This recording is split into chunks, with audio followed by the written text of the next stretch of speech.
The Adaptable Blotter videos we've published up till now have shown some of the many features or pieces of functionality that we include in a product. This video is a little bit different. It actually explains why we built the product, the reasons for it, the problems it solves, and the benefits it brings. And it's based on a presentation that we give at many of our demos and roadshows, but we thought we would also produce it in video format for wider distribution. So let's start with the definition of the Adaptable Blotter, which we'll explain as the video goes on. And it's really two things. Number one, it's a cross-vendor DataGrid add-on. It's fully data agnostic and it can work anywhere with any data set. And it's got the best, most cutting edge, most exciting features of any DataGrid solution out there. And the second is we see it very much as like the Excel of the DataGrid world. Just as Excel can receive any data you want and you choose whichever functions you need for your particular use case, so we believe the Adaptable Blotter does the same. So let's explain what we mean by that. Well, firstly, if you work in finance or indeed anywhere in a kind of large company, you'll know that data grids are anywhere. That's rows and columns of data that are set within an application and that users will either manipulate or search or filter or edit or export or pivot or aggregate. Essentially, it's where users spend most of their day playing with data which they see in row format. And the current way that you build data grids, we believe is messy, is duplicated, and is ripe for disruption. And in fact, the idea behind the Adaptable Blotter is that in my contracting days, essentially built the same product 6 times for 6 different banks. So how do you build a data grid at the moment? Well, it's a 3-stage process. The first is that you get some data. It can be from a database, a spreadsheet, the cloud, it can be streaming data. It can be from anywhere you want, but essentially you get data that you need to show. It can be moving, static, or whatever. The second thing you do is you go and get a vendor data grid. You go out to the market and you buy a component, a control, a widget, something which enables you to host that data. In the WPF and WinForms world, the leading players were Syncfusion, Kendo, Telerik, DevExpress, Exceed, and in the HTML5 world, you have all those players, plus you've got AGGrid and others. So you have many people who provide you with a control, a component somewhere where you can host your data. But then there's a third stage, because just putting your data into the data grid is not enough. You need to add extra functionality. Your users want more than just to see their data. They might want to see the data flash, or they want their own custom searching or sorting, or they want to edit that data in particular ways, maybe bulk updates or smart edits, or they might want to export the data to various places in various formats. They want to style the data in their own way. They might also want advanced features such as charting. So essentially you add this extra functionality on top of the data grid using the data that you've passed in, and for half of that you will use the API of whichever vendor data grid control you've chosen, and the other half you'll have to write in whichever language you're using as kind of native additional code. So this level 3, this extra functionality is not trivial, and typically it takes 6 months to 9 months or even longer sometimes to add this functionality to your data grid and to your data. And if you're a very large organization, you'll do it many times over. One of the banks that we've been speaking to, who are now using the Adaptable Blotter, did an internal audit, and they said that in EMEA alone, just in EMEA, they had more than 40 teams who had this 3-stage process, getting data, putting it in a data grid, and then spending 6 to 9 months or longer adding the extra functionality they needed. So there's 3 major problems with the way data grids are currently built. The first means that nothing's standard. Each grid will look and work differently because it's built by a different team. And because it's built by different teams, you'll need different support teams to manage it.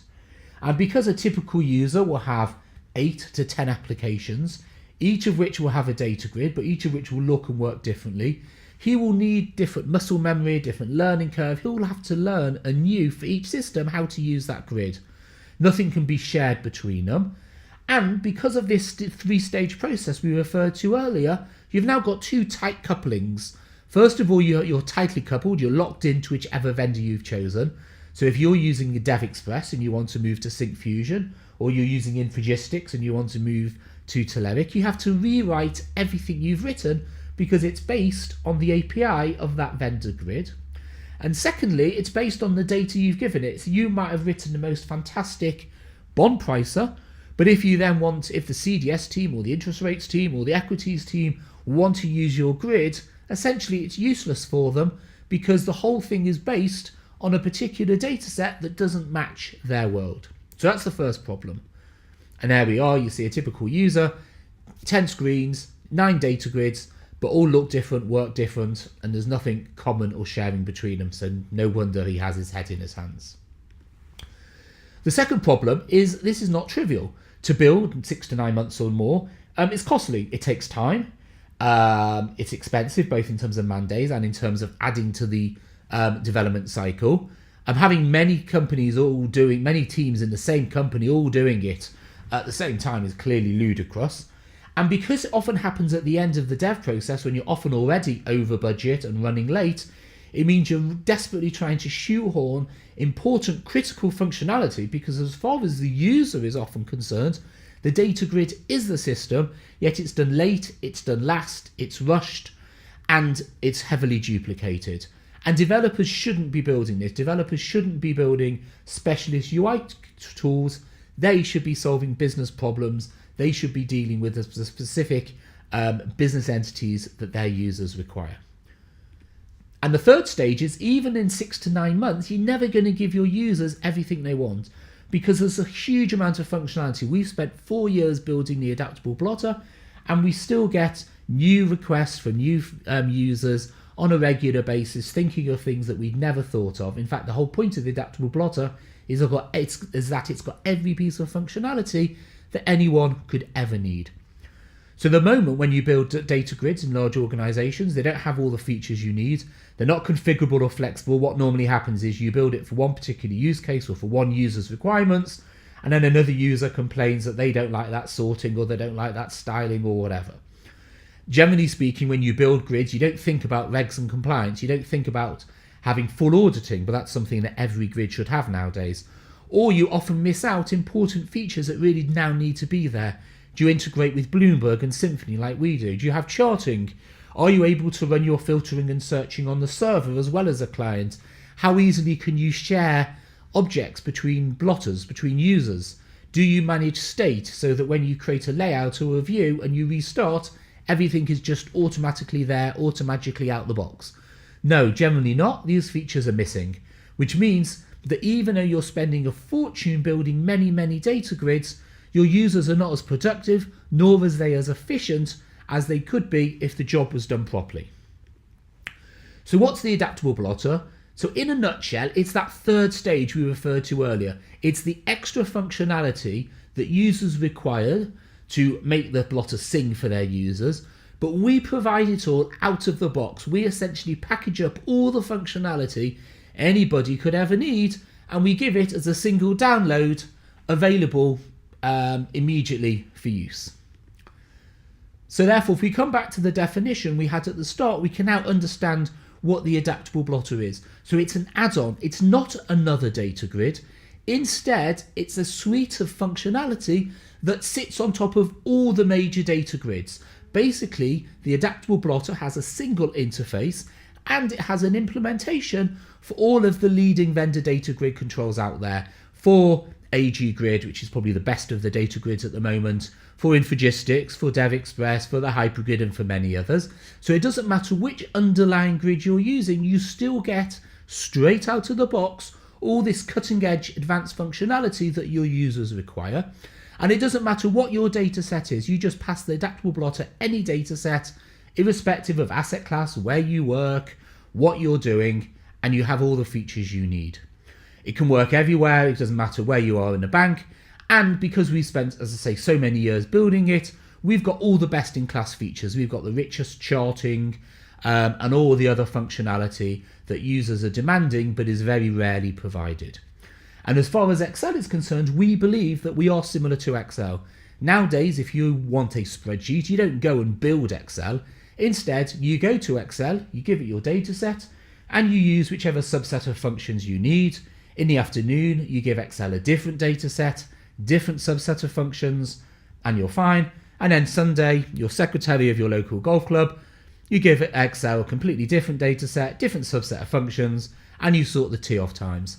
So with Excel, it doesn't matter what data set you want, it has all the functions you could ever require.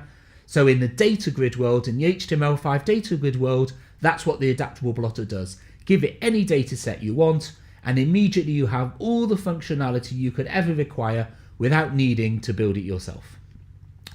So who uses this? Well, actually, there's two real types of users of the Adaptable Blotter. There's what we call design time and runtime users. Design time users are the developers. What they do is they download the Adaptable Blotter from NPM, they integrate it into their application. It normally takes about half an hour to an hour to do it. They configure the options which the Adaptable Blotter provides so that it has their needs. They'll decide how they want charting to work and auditing to work, and whether searching should be client or server. They will set up the Adaptable Blotter to match the needs of their users.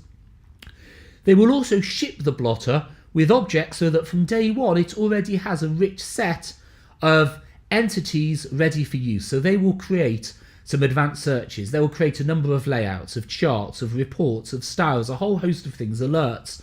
Whatever their users need, they'll create them at design time, and they'll ship that as what we call predefined config. So when you open up the blotter, it's all there and running.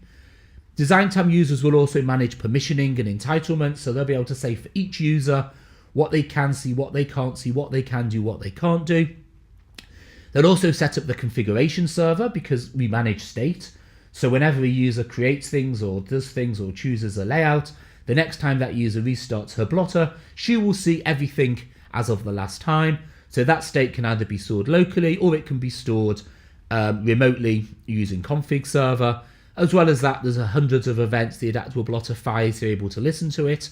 And in fact, the Adaptable Blotter also contains a full API. So if you don't like our screens, if you want to use our functionality, but bypass our UI, our screens, you can do so, and you can just call the API.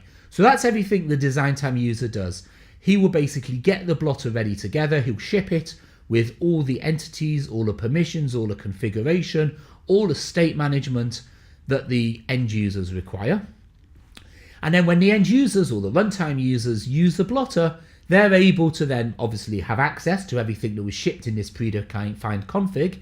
And if the entitlements allow it, they can create their own searches and layouts and views and reports and styles and choose their theme and all the other hundreds of functions that we provide.